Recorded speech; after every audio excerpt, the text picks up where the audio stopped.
Okay, obviously disappointed in not scoring enough points. We came out the first drive and took it down the field, and then for the rest of the second quarter and third quarter, got nothing. Fourth quarter, we got some momentum, started making some plays. I mean, really, the bottom line is, the turnovers, the penalties. I think we had it first down, 37-yard line on their 37. We threw interception.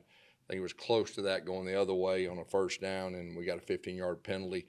When you're playing a good team like them, I mean, every one of those drives that you have potential points, you got to seize the moment. You got to give them credit. They got a real defensive line, and their defense coordinator is really good. Questions?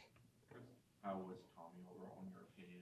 How did you handle him? Did he seem to settle in as it went on? Yeah, I mean, Tommy, he fought his guts out for us. There's no doubt. I mean, there's some plays he would like to have back. There's some calls I'd like to have back, but he gave us a chance. He created a lot of plays, especially in that fourth quarter. Kept some plays alive, and gave us a chance at the end. Ira? Seemed like a lot of the drives that stalled, you guys would get behind the chains. Yeah. And how can you avoid that? Yeah, well, I mean, it starts with me. I mean, we got to be more disciplined. I mean, that's the bottom line. The penalties. There's a couple bad calls probably too, but really the self-inflicted things. You cannot get behind the chains with a group like that, and we consistently did that. And we've got to have more explosive plays. You got to give them credit. They would drop everybody back. They played a whole lot of cover three deep, trying to keep away from that. But we got to do a better job, executing. And obviously, we're a run play action team too. We got to run the football better. But you're exactly right. Behind the chains was really tough against a team like that. How did losing Micah impact the ability to effectively run the ball? I ask, understand, like it is next man up, but it's really good at running. Yeah, I mean, from a coach's standpoint, you just got to think it's next man up, and I've got to do a good job helping our guys, and we got to be effective in whatever, whether it's run or anything like that. Adrian Medley went to right tackle, and I mean, he fought his guts out and against that really good defensive end, and he battled all night. But from a coach's standpoint, it's next man up, and we got to keep the thing going. What makes Tommy kind of great is probably that big play hunting that he wants to do. How do you kind of keep that intact, but also let him take what's there when it is? Yeah, I mean, he did a whole lot of good things. I know he'd like to have, that one back, down in their plus territory on first down. But I mean, it's just, we all got to get better, and we've got to. I've said it every week. We're still growing as an offense, but we've got to eliminate the self-inflicted things. I mean, that's the bottom line. It's penalties and turnovers. That's what hurt us the last 2 weeks.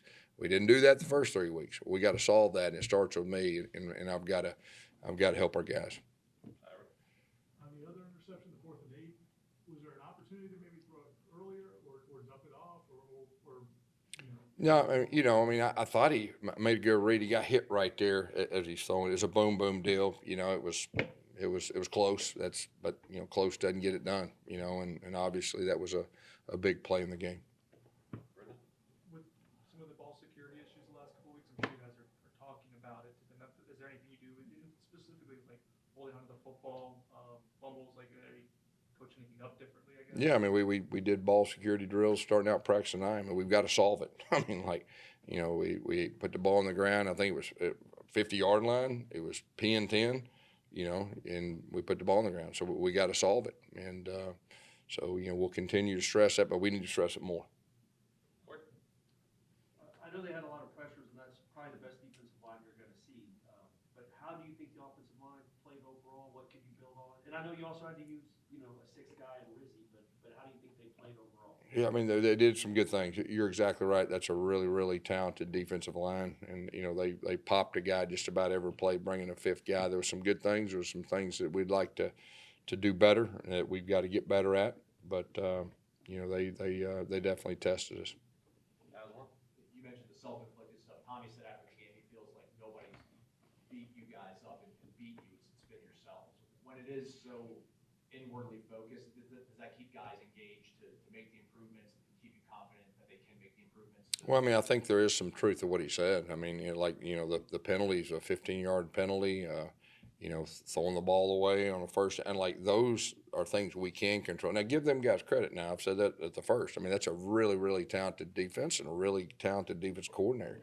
And when you're playing a team like that, you can't have self-inflicted things. And, you know, I think the disappointing thing for me is, you know, we did the same thing last week. We got to correct it. Like I said, that starts with me. I gotta figure that out, and we will figure it out. Ira?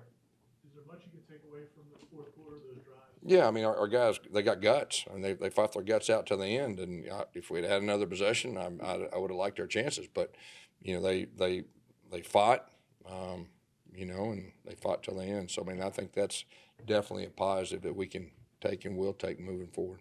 Brendan? Tommy, after the game, put some of that on himself, as the loss was on him. I'm not sure, as a coach, if you like hearing. Well, but he's the leader. He's a competitor. And that's not. I mean, that's just the way he is. I mean, he's that's the way he feels. There's a whole lot of things that should have been better from other players, and myself included. We're on this thing together. But you know, that's the type of leader he is. He took ownership, but he fought his guts out. And like I said, he kept some plays alive in that fourth quarter that I don't think very few quarterbacks could do. With Pitt, turning to them for a second, I think they lead the nation in tackles for loss or close. What did they do to get in the backfield? Yeah, they blitz a lot. I mean, you just watching them. What I've watched, I mean, they pressure. They bring six a whole lot, and they take chances, and they're really good at it. And like I said, their head coach is, you know, he's one of the better defensive guys out there is. So I mean, they're going to present challenges, and we got to do a good job handling all the stuff they do. Who's got the start? How did he do it? Who? Usman from he got the start.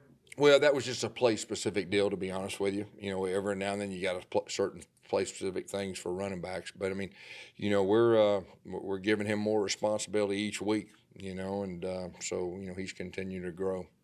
Liam? Can you take positives out of the way? He obviously been out Yeah. with injuries, coming back, kind of reinforces that wide receiver. Yeah, I mean he's got a lot of natural football instincts. You know, so it's good to have him back, and now he's getting healthier right there, and you can tell he made some really good plays, and he played without the ball pretty well too. Adela?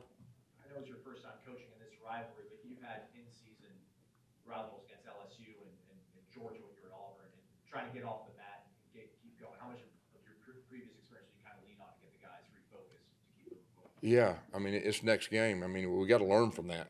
I mean that's disappointing for everybody. We got to learn from it. That's behind us now. You got to flip the page. You got to be thinking about correcting the things that you can correct, grow as a group, all right, collectively, and get ready for the next game and rebound. I mean that's what it's about. Corey, last one. When it comes to just the in-season flow of a season, how much does confidence play into it? Like, can they dip in confidence, and how much is like a coach's job to like instill? Look, guys, there are plays there to be made. You can still be. Yeah, I mean, I think that's a coach's responsibility to give them that confidence and also be real with them.